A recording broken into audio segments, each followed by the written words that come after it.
Hi hello friends, welcome to Anitha fishes. అందరూ ఎలా ఉన్నారు? అందరూ బాగుండాలని మనస్ఫూర్తిగా అయితే కోరుకుంటున్నాం. ఈరోజు నేను మైసూర్ పాక్ అయితే చేయబోతున్నా అండి. మా అమ్మాయి రోజు స్వీట్ చేయమా అంటుంది. మా అమ్మాయి కోసం అయితే మైసూర్ పాక్ అయితే ప్రిపేర్ చేస్తున్నాను. నేను ఎలా చేస్తానో మీరు కూడా చూద్దురండి. చిన్నపిల్లలకైతే ఇష్టంగా తింటారండి. ఇంట్లో బయట కొనుక్కు వస్తే జలుబు అలాంటిది అంతా చేస్తారు కాబట్టి ఇంట్లోనే కొద్దిగా అయితే చేస్తాను. మా అమ్మాయికి ఎంత కావాలో అంత ఎలా చేస్తానో మీరు కూడా చూద్దురండి. దానికి కావాల్సిన పదార్థాలన్నీ చూపిస్తాను. లేట్ చేయకుండా వీడియోలకు అయితే వెళ్ళిపోదాము. ఫస్ట్ టైం మా ఛానల్ ఎవరైనా చూస్తున్నట్లయితే సబ్స్క్రైబ్ అయితే చేసుకోండి. వీడియోని ఇస్తే ఒక చిన్న లైక్ అనేది ఇవ్వండి. వీడియోలకు అయితే వెళ్ళిపోదాం. ఇంకా లేట్ చేయకుండా రండి.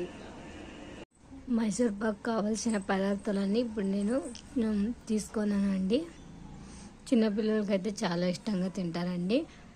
ఇప్పుడైతే ఒక కప్పుకి శనగపిండి అయితే తీసుకున్నాను. ఒక కప్పుకి 1 కప్పు పంచదార అయితే సరిపోతుందండి.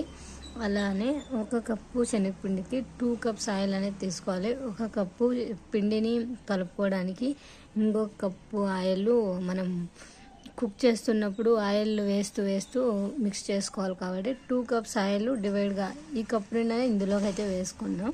3 ఐటమ్ ఉంటే చాలు మనకి మైసూర్ పాక్ అనేది ఈజీగా రెడీ అయిపోతుంది. చాలా టేస్టీగా ఉంటుంది. మీరు కూడా ఒకసారి ట్రై చేయండి. ఇప్పుడు నేను ఎలా చేస్తానో చూపిస్తాను. ముందుగా అయితే మనము ఇలానే ఒక ప్లేట్లోకి అయితే తీసుకుంటే ఈజీ అయిపోతుందండి. వెతుక్కోవాల్సిన పని అయితే ఉండదు. నెక్స్ట్ వచ్చేసి ఇంకా నేను ఎలా ప్రిపేర్ చేసుకుంటానో చూపిస్తాను. ఇంకా చూద్దాం రండి. 1 కప్పు శనగపిండిని అయితే ఇలా పిండి బట్టి జల్లెడతో అయితే ఇట్లా జల్లించుకున్నానండి. జల్లించుకుంటే ఉంటలంది కట్టావు. కలిపేటప్పుడు చాలా బాగుంటుంది. ఏమైనా ఉన్నా కూడా మొత్తం డివైడ్ అయిపోతుంది కాబట్టి ఇలా జల్లెడతో జల్లించుకోవాలి. ఇప్పుడు కడాయి అనేది పెట్టుకుంటా. కడాయి పెట్టుకున్నా అండి. పిండిని అయితే పచ్చివాసన పోయేంత వరకు వేపుకోవాలి. గ్యాస్ అనేది స్లో ఫ్లేమ్లోనే పెట్టుకోవాలి. హై ఫ్లేమ్లో అస్సలు పెట్టుకోకూడదు. పిండిని అయితే వేసేస్తున్నానండి. జల్లెడ పట్టిన పిండిని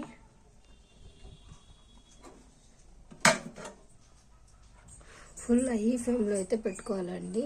ఫుల్ స్లోగా అయితే పెట్టుకోవాలి. గ్యాస్ని పెట్టుకొని మొత్తం ఇలా ఉండలు లేకోకుండా మనం కొద్దిసేపు అనేది వేడి చేసుకోవాలి. పిండిని ఇట్లా వేడి చేస్తే పచ్చివాసన రాదండి మైసూర్ పాక్ అనేది. అడుగు అంటుకోకుండా మనం అయితే మిక్స్ చేసుకోవాలి. దీన్ని ఎక్కడ అడుగు అంటనివ్వకుండా కొద్దిగా వేడైతే చాలు, రంగు మారుతుంది. అప్పుడు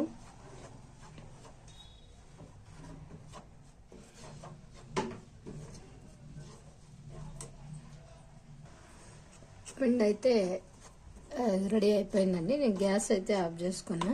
ఇప్పుడు కొద్దిసేపు దీన్ని చల్లారనివ్వాలి. పిండిని గ్యాస్ బంద్ చేసిన అయినా మనం చల్లారే కోసం ఇట్లా చేస్తున్నా. దీన్నైతే ఇలా మొత్తం ఉంటలు లేకుండా చల్లారించానండి. ఇప్పుడు గిన్నెలోకి అయితే మార్చుకుంటున్నా. దీన్ని ఇలా ఉండాలండి. పిండి అస్సలు ఉండాలనేది ఎక్కడ ఉండకూడదు. చల్లారిన తర్వాత ఇలా అయితే ఉంటుంది. గిన్నెలోకి అయితే అంతా మార్చుకుంటున్నానండి. పిండి మొత్తం చల్లారిందండి. వేడివేడిగా ఉన్నప్పుడు మాత్రం అస్సలు కలుపుకోవద్దండి. చల్లగా కావాలి పిండి మొత్తము. ఇలా ఒకసారి మొత్తం మిక్స్ చేస్తున్నా. ఎక్కడైనా ఉంటలు ఉంటే కరిగిపోతాయి కాబట్టి.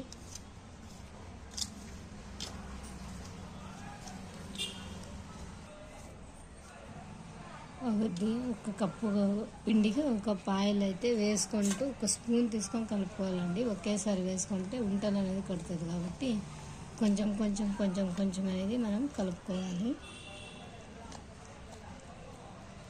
చేత్తో కలుపుకుంటే ఆయిల్ మొత్తం చేతికి అవుతుంది కాబట్టి ఇలా స్పూన్తో తీసుకొని కలుపుకోండి. ఎక్కువ ఉంటలు రాకూడదు, గట్టిగా ఉండకూడదు, పలుచగా ఉండాలండి. ఇలా అయితే మొత్తం మిక్స్ చేసుకోవాలి. కొద్దిగా ఆయిల్ వేసుకుంటూ కలుపుకోవాలి.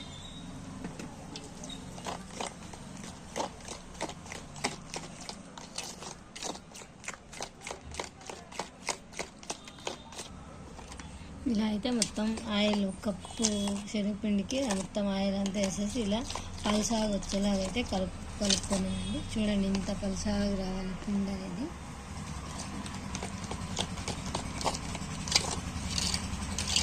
ఇలా వస్తే చాలు. ఇప్పుడైతే కడాయి అయితే పెట్టుకుంటున్నానండి. పంచదార అయితే వేసుకోవడానికి ఒక కప్పు పంచదార అయితే వేసుకుంటున్నా. ఒక చిన్న టీ కప్తో వాటర్ అనేది యాడ్ చేసుకోవాలి, ఎక్కువ యాడ్ చేసుకోవద్దు. ఒక చిన్న టీ కప్తో వాటర్ యాడ్ చేయాలి అంతే అండి. చక్కెర కొంచెం నానడానికి అంతే. కొన్ని నీళ్ళు వేస్తే చాలు, అదే పాకంలో అయితే విడిగిపోతుంది.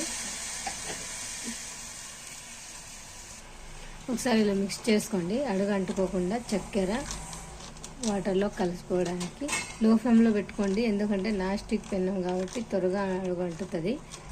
లో ఫ్లేమ్లో పెట్టుకొని మనం పాకం అనేది వేడి చేసుకోవాలి.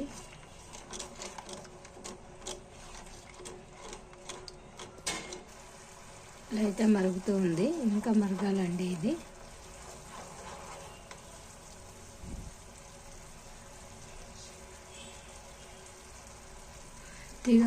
తీగపాకం వచ్చేంత వరకు ఇలా కలుపుతూ ఉండండి. చిన్నపిల్లలు అయితే చాలా ఇష్టంగా తింటారు. మా అమ్మాయికి అయితే చాలా ఇష్టము మైసూర్ పాక్ అంటే.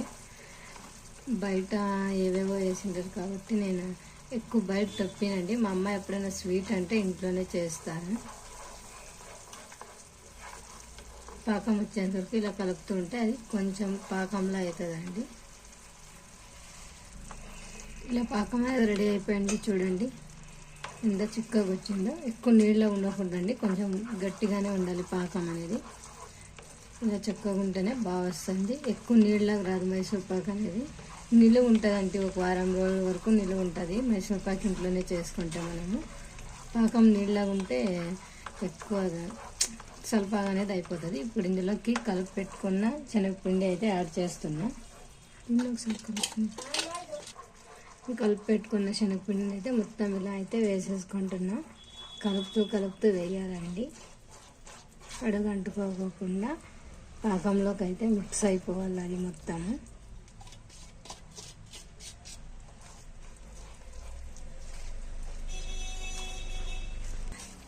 మొత్తం పిండి వేసేసానండి. పాకంలో అనేది శనగపిండి అనేది మొత్తం వేసేసి కొద్దిగా ఆయిల్ వేసుకుంటా మనం ఈ పిండిని అయితే కలుపుకోవాలి. ఇది మొత్తం చేసేటప్పుడు అంతా లో ఫ్లేమ్లోనే పెట్టాలండి, హై ఫ్లేమ్లో అస్సలు పెట్టకూడదు. ఆయిల్ వేస్తూ అయితే కలుపుకోవాలి. ఇలా ఒక తట్లోకి ఆయిల్ అనేది అప్లై చేసుకొని మైసూర్ పాక్ అనేది ఇందులోకి అయితే మార్చేసుకుంటున్నా. ఇలా అయితే ప్లేట్లోకి అయితే వేయించుకున్నానండి. కట్ చేసిన చల్లారినాక చూపిస్తా ఎలా వచ్చిందని మైసూర్ పాక్. చూడండి మైసూర్ పాక్ ఎలా ప్లేట్లో పొడిగా చేసేసుకొని తింటాను మా అమ్మాయి. సూపర్ దందా. ఇలా ఉంటే ఇష్టం అండి మా అమ్మాయికి మైసూర్ పాకు. మా అమ్మాయి కోసం అనే చేశాను. ఎలా ఉందో మీరు కూడా కామెంట్ చేయండి. Bye friends, thank you for watching.